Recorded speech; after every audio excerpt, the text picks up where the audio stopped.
Kita banyak perkongsian hari ini. Pastinya kita ingin mendalami juga bagaimana kita ingin melihat penyesuaian kita terhadap gangguan bekalan air tidak berjadual membabitkan 1,292 kawasan ini. Kita akan bersama dengan Fatri Yahya untuk perkongsian yang itu dia. Dan saya melihat daripada tweet yang terkini di Air Selangor di Twitter menyebut bahawa maklumat terkini gangguan bekalan air tidak berjadual di 7 wilayah berikutan pencemaran sumber air mentah. Dan maklumat gangguan mereka katakan bahawa boleh dapati di Facebook, Instagram dan juga aplikasi Air Selangor di laman sawang airselangor.com.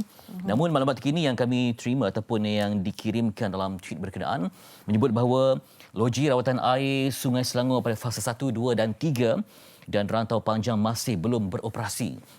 Dan loji rawatan air ataupun LRA Sungai Selangor fasa 1, 2 dan 3 dan rantau panjang masih belum beroperasi sehingga jam 9 malam tadi kerana pencemaran masih lagi dikesan di muka sauk loji-loji dan berada pada tahap 1 tan. Dan bantuan bekalan air akan terus diagihkan melalui lori-lori tangki air. Pengguna disarankan mendapatkan bekalan air melalui pilih-pilih awam dan pusat khidmat setempat PKS yang sedang beroperasi 24 jam sehingga bekalan pulih sepenuhnya.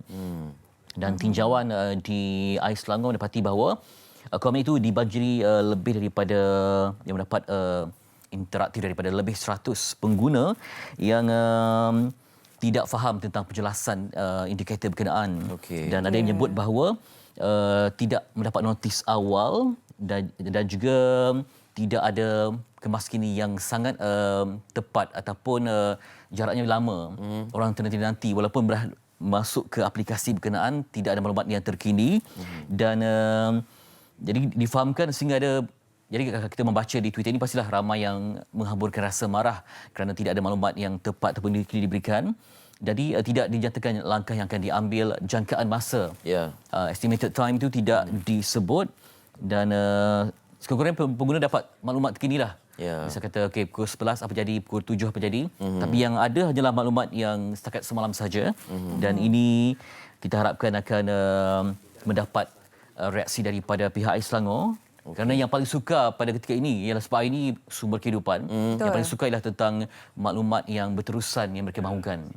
Supaya pengguna yang jumlahnya begitu ramai ini tidak tertanya-tanya ataupun tak tahu ke mana arah tuju untuk disalurkan aduan. Ya, betul. Pastinya banyak sebenarnya yang kita perlu ketahui juga sebelum kita melemparkan kata-kata yang mungkin kita angkat tamaran dan sebagainya. Tapi kita juga perlu memahami bahawa pihak ini masih dalam keadaan yang bertungkus lumus untuk memastikan terdapat cara untuk memulihkan keadaan. Kita difahamkan insiden pencemaran ini disyaki berpunca dari premis perindustrian di kawasan Sungai Gong melakukan pelepasan berbau seakan pelarut ke dalam sungai. Jadi apabila ini berlaku, ia akan memasuki ke anak sungai dan memberikan impak yang cukup meluas lagi kerana ini pastinya membabitkan sumbalan bekalan air kita. Kita melihat juga akan menjejaskan industri. Banyak industri yang beroperasi, yang mula beroperasi, yang kembali aktif untuk selepas PKP ini. Jadi mereka mahukan relevant information seperti mana yang telah pun dinyatakan tadi. Dan juga yang terkini kita dapat maklum balas yang dikongsikan pada jam 7 pagi tadi ini yang paling terkini kita perolehilah dan seperti yang diinginkan oleh rakyat, ia memberikan sesuatu perkembangan itu adalah sesuatu yang sangat-sangat dinantikan dan barangkalilah yang boleh mereda dan melegakan sedikit rakyatlah dengan memberitahu jangkaan bila.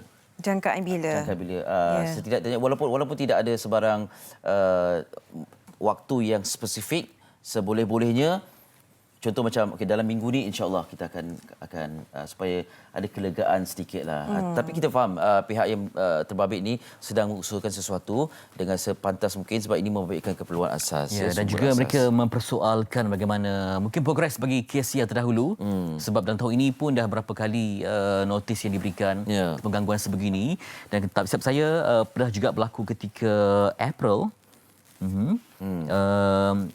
yang menyebut bahawa juga kerana pencemaran bau dan juga diberikan maklumat bahawa ia telah beroperasi semula. Jadi itulah pengguna ni ternantikan apa maklumat terkini sebab mereka hanya boleh memberi komen tetapi tidak ada ruang interaktif.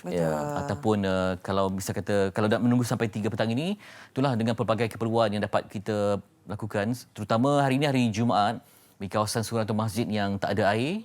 Yang ini juga akan menjejaskan ibadah kepada masyarakat setempat. Saya rasa apa yang memberikan kekhawatiran bagi orang ramai adalah apabila disebutkan bahawa kita perlu mencari air di bilik air awam secara sendiri ni, kerana kesemua tangki air telah pun dikerahkan ke tempat-tempat yang memerlukan seperti hospital. Terutama sekali kita dalam keadaan memerangi wabak COVID-19 dan sebagainya. Jadi kita mengharapkan agar walaupun kita dalam keadaan yang tidak tahu, tidak menentu, kita tetap dapat mengawal dirilah apabila mengenakan komen-komen di dalam media sosial sebagainya. Ia tidak membantu jika kita melemparkan kemarahan kalau kita sebut tentang baldi, kalau rumah tu di tingkat yang tinggi kan, di kawasan PPR contohnya ataupun kawasan mungkin tingkat 5 yang memang tak ada lift, juga mencabar terutama kalau ada mereka yang terjejas. Kita akan dapatkan maklumat kalau ada yang terkini sebelum jam 9 kami akan cuba salurkan. Kalau tidak langsung mungkin di Facebook MHI untuk anda mendapatkan maklumat yang jelas. Dan saya hubungi ataupun rujuk kepada Ais Selangor untuk maklumat yang setepatnya. Okey, sebelum tu kita nak maklumkan apabila disebutkan pengundi disarankan untuk mendapatkan bekalan air melalui bilik-bilik awam ni, maknanya barangkali akan ada orang beratur yang berhimpun. Jadi pastikan jaga tata kelola kendiri itu ya. Okey.